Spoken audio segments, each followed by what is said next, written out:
चलिए आज हम मास और वेट के बारे में हम पढ़ेंगे। ये क्लास 7 और क्लास 9 के लिए आईसीएसई के लिए, तो आप ध्यान दे सकते हैं। मास है ना, जैसे ये मेरे पास बुक है मास को समझने के लिए। ये मेरे पास ये बुक है, ठीक है। This is made of paper, तो this is a matter because it has weight, it occupies space and this is made of paper, है ना। ये पेपर से बना हुआ है। तो अभी how much paper is there in this body, in this book, that is its mass, ठीक है।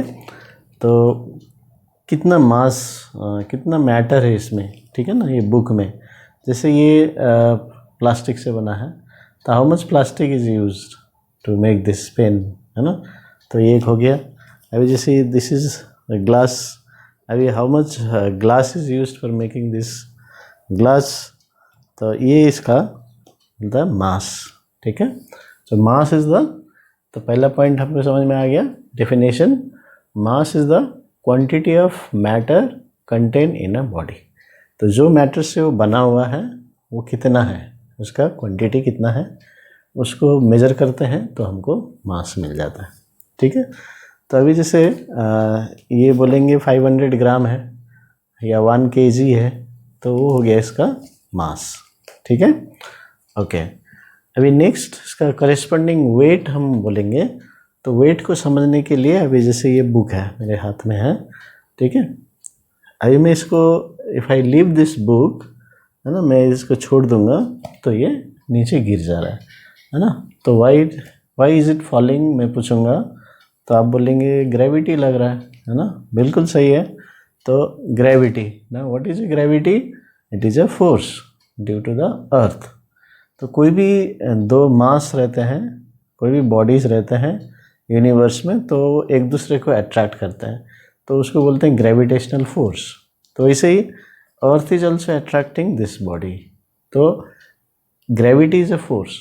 तो जो फोर्स से ये अर्थ को अट्रैक्ट कर रहा है, ठीक है, so that is the weight of the body, ठीक है। तो अभी how much force the earth is applying on this book, that is its weight। देखिए weight is a force, ये याद रख लीजिए। और this book is made of paper, how much paper is used, how much material is used, that is its mass। तो ये difference है, okay। So the force by which a body is attracted by the earth towards its center, that is called its weight। अभी इसको भी मैं छोड़ दूंगा तो इसको भी अर्थ फोर्स लगाएगा, तो इट विल ऑल्सो फॉल। अभी how much force is acting on this, that is its weight. But how much plastic is used for making this, that is its mass, okay. तो ये difference है। तो definition समझ में आ गया। तो अभी obviously weight depends on mass. तो आप सीखेंगे जैसे formula force is equal to mass into acceleration होता है, तो यहाँ से m into g, acceleration due to gravity. तो ये आपको क्लास 9 में आपको समझ में आ जाएगा। तो क्लास 7 के लिए उतना ज़रूरी नहीं है, लेकिन फिर भी आप याद कर सकते हैं। तो इससे पता चलता है ज़्यादा मास होगा तो ज़्यादा वेट होगा, कम मास होगा तो कम वेट होगा, ठीक है। तो इतना आप समझ लीजिए। तो weight obviously depends on mass, okay. अभी सेकेंड, ऐसा unit of mass is kilogram. Gram होता है, क्विंटल होता है, टन होता है, केजी हम लेते हैं, है ना। तो ऐसा यूनिट जो सिस्टम इंटरनेशनल है, इंटरनेशनल यूनिट है, वो किलोग्राम है, केजी, ओके। अभी इसका ग्राम भी हो सकता है, दूसरे यूनिट से हम यूज़ करते हैं, पाउंड हो सकता है। तो लेकिन ऐसा यूनिट आपको याद रखना है किलोग्राम। व्हाट इज द ऐसा यूनिट ऑफ मास, तो पाउंड नहीं लिख सकते, किलोग्राम ही लिखना पड़ेगा। नेक्स्ट है ऐसा unit of weight is newton, because weight is a force. हर फोर्स का ऐसा यूनिट न्यूटन होता है, ठीक है, तो याद रख लीजिए। नेक्स्ट है it is measured by physical balance.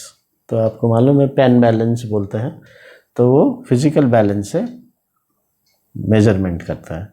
And it is measured by a spring balance. अभी स्प्रिंग जो होता है, यदि स्प्रिंग सिस्टम रहता है उसमें बैलेंस में, वो हम नीचे वेट डाल देंगे, मास डाल देंगे तो वो स्प्रिंग स्ट्रेच हो जाता है डिपेंडिंग ऑन द फोर्स। तो उसके हिसाब से हम पॉइंटर से स्प्रिंग बैलेंस से नाप सकते हैं। तो याद कीजिए, weight is measured by spring balance, mass is measured by physical balance. अभी आप नेक्स्ट पॉइंट समझने के लिए, मान लीजिए ये बुक है, ये बुक को आप मून में ले गए, आप साथ, आप you are going to the moon and you are taking this book. अब ये उस मून में ले जाएंगे तो यह बुक छोटा हो जाएगा या बड़ा हो जाएगा, क्या क्या होगा, क्या हो सकता है, आपको क्या लगता है ना? ये बुक ऐसे ही रहेगा, तो इसका क्या होगा, मास सेम रहेगा। तो that's why it remains constant in the universe, anywhere in the universe, कहीं भी आप ले जाइए मास रिमेन्स कांस्टेंट। तो ये याद रख लीजिए। लेकिन अभी वेट के बारे में क्या, अभी इसको मून में ले जाकर छोड़ देंगे, सो मून विल ऑल्सो अट्रैक्ट, लेकिन मून का जो ग्रेविटी है, वो ग्रेविटेशनल फोर्स है, जो जी का वैल्यू होता है 1/6, यानी कि अर्थ का जितना है उसका 1/6 वैल्यू होगा। जैसे अर्थ का हम लेते हैं 9.8, वहाँ पड़ेगा 1.6, तो वह जी का वैल्यू कम है, मास तो सेम है, लेकिन इसका जी का वैल्यू कम है, तो वेट चेंज हो जाएगा। So the weight of this book on the moon will be different than on the earth, because the gravity is different, acceleration due to gravity is different. तो इसलिए weight changes from place to place. Next point है, it cannot be zero, क्योंकि mass quantity है, अभी कुछ तो कुछ हो गई उसका मेजरमेंट, ठीक है, but weight can be zero. So how weight can be zero, where g is zero. जैसे सेंटर ऑफ द अर्थ में आप जाएंगे इसको लेके, तो ये अट्रैक्टेड नहीं होगा, वैसे ही रहेगा, ठीक है। तो वेट विल बी ज़ीरो, आपको सपोर्ट नहीं करना पड़ेगा, वो वैसे ही रह जाएगा। आप एम्प्टी स्पेस में ले जाइए जहाँ ग्रेविटी नहीं है किसी प्लैनेट स्टार का, तो वहाँ भी no attraction, so no weight, so weight is 0. So that's why, so these are the points you have to remember, and difference might come, definition might come, unit separately, name the instrument to measure weight, ऐसे अलग से question आ सकता है। तो इतना ही आपको मास और wait के बारे में पढ़ना है। Thank you.